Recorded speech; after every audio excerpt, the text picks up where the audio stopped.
Kalab din. So, ngayon po ay gagawa po tayo ng vlog.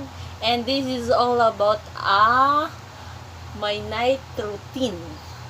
So, ngayon po, ipapakita ko po sa inyo kung ano po yung ginagawa ko bago po ako matulog. So, dahil wala pa po si Claire, so ako na lang po muna ang magbablog. So, by the way, I'm Norse. And welcome to our channel. Oh, wait lang po. So, eto po ang mga ginagawa. Wait lang po kayo, wait lang. So, ngayon po, simple lang naman po yung ginagawa ko before ako matulog. So, now po, ang una po ay nagkukuskus po ako ng Eskinol. So, hindi po kami sorry. Magpapahid po ako ng Eskinol. Please. Hindi po kami endorser ng Eskinol. Baka naman. So, ngayon po, siguro po marami nagtataka kung bakit iba ang kulay ng Eskinol na to. So, sa next vlog po namin, sasabihin ko po sa inyo kung bakit. Kasi may special ingredients po ito na which is nakakatulong po para mas maging flawless, walang pores ang face nyo. So, like this po. Look at my face. So, wala po yung pores, pero may eyebags. Ganun po talaga. Ganun po talaga pag mga work ako. May eyebags po. So, hindi po natin yan makakapwede. So, next po, after po nyan, ito po ang inilalagay ko. Hindi rin po ako endorser ng Celetec. Pero ito po yung nilalagay ko para ma-moisturize yung face ko. Kasi the more po na nag-o-oily, mas the more po na nagkaka-pimples yung face natin.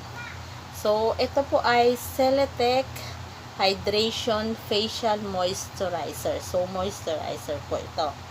So, next po, ito na po. Ito na. Pants. Ang pants naman po ito ay Skin Perfector Detox. So, mura lang po ito. Nasa 22. So, hindi po kayo gagastos ng mahal. So, bali mura lang po siya. So, ngayon po, start na po natin. Start na po tayo.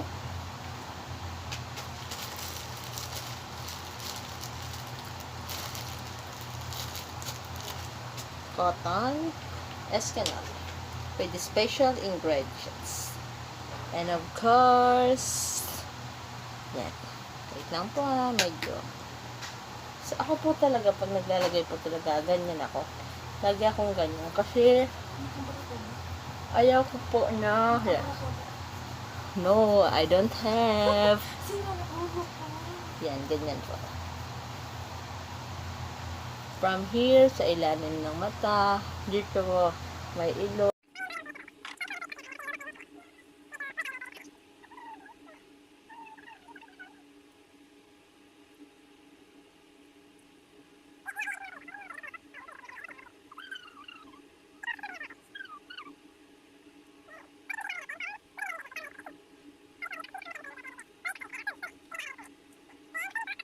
Tuyo siya.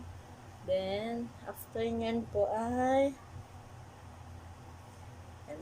gawin muna natin salamin yung camera. And, next po ay ito na. So, apply lang po tayo dito. Alugin muna tayo. Wala nang laman. Naghihirap na ako. Then, yan. Apply po natin over our face. Hanggang sa lahat po ng face natin. Dapat po malinis yung kamay nyo Hindi pwedeng madumi. Dapat malinis. Yan.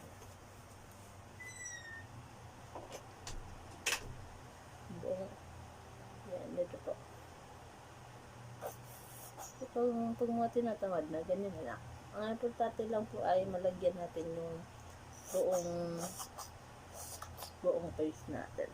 Wag po kayong mag-alala kasi may hypoallergenic naman po itong gamit ko. So, pag mga sensitive po ang face nyo, okay lang po yun kasi hindi kayo magkakaroon ng rashes or even kahit ano. Okay na po siya. So, antayin po natin siyang matuyo. Tayin po natin siyang matuyo. So, yan po yung itsura niya. Medyo naglalangis.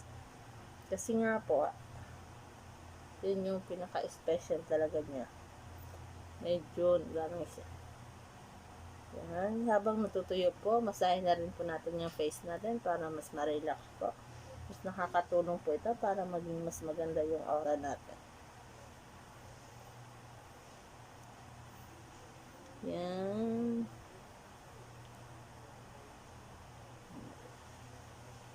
Yan. Malapit na po siyang matuyo. Yan. Parang medyo tuyo na siya. So, after po matuyo, let's start it. So, fans. Ang last po nating ilalagay ay yung ating ano ba?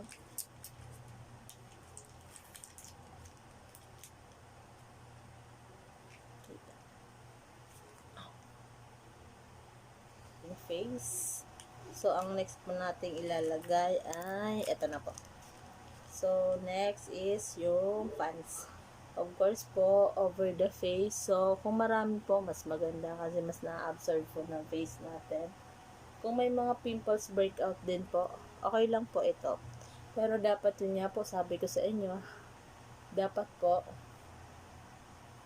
magagamit na ako ng salamin kasi medyo hindi ko na nakikita. Wala na. Yeah. Kahit na kayo sa salamin namin, medyo luma na. So, dapat po over the face din siyang ilalagay. Kasi siya na po kung maingay. Yan.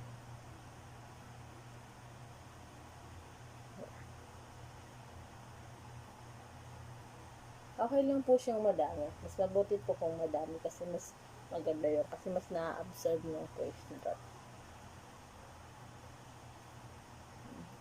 Nung una po talaga, marami din akong pimples sobra. Pero dahil nga dun sa medyo na-invento ko, dahil nga po, I am working from pharmaceutical company. So, mas nakatulong po talaga yun sa akin para mas mawala o mawala talaga permanently yung mga pimples sa face ko. So, ngayon po, gagawa po ako ng video ng before kong gumamit ito, tapos nung after ko na nagiging night routine ko na po ito. So, bali po ang aking my loves po ay ganun din naman. Kung ano po yung nilalagay ko, ganun din po yung nilalagay niya. So, maybe po by our next vlog, sabay na po namin gagawin yung night routine namin. Okay na po. Ang ganyan po yan. Feel mas madami, mas maganda. Ganyan. So, thank you po. So, hanggang dito na lang po. So, bali po, pinapaumagahan ko po yan. So, by tomorrow ko na po siya hihilamusan kasi mas maganda po yun. Kasi kahit na, for example, oily yung face natin, basta naka-cream po tayo, so parang na-avoid niya yung pagiging oily ng face natin, which is mas maganda po yun para hindi po tayo magkaroon ng pimples. So, yun nga po, tips ko po sa inyo, bago po kayo matulog, lagi po maglilinis ng katawan kahit gaano po kapagod. Kasi mas nakakatulong po yun sa katawan natin na, for example, ikaw, medyo sensitive ang katawan mo, pag po naglilinis po kayo, mas matutulungan po na maging maganda po yung skin mo. Smoother and, for example, mas maganda, mas malambot. Kahit tingin po sa mga face, ha? And put lotion po or any lotion, something lotion before you sleep po. Yun lang po yung tips ko sa inyo. Then, sino po gustong makaalam ng secret ingredients ko, PM na lang po. Sasabihin ko po sa inyo kung paano siya gagawin, paano siya ihalo sa Eskinol para mas maging maganda pa. At ibibigay ko po rin sa inyo yung picture ko before ako gumamit nito, then now na gumagamit na ako nito.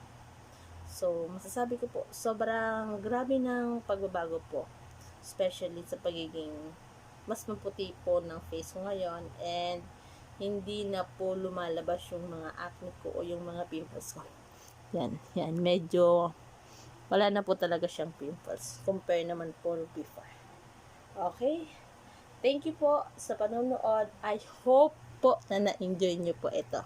Then, by the way po, next time po, magbabalik po kami together with my Thank you and good night po. Bye-bye!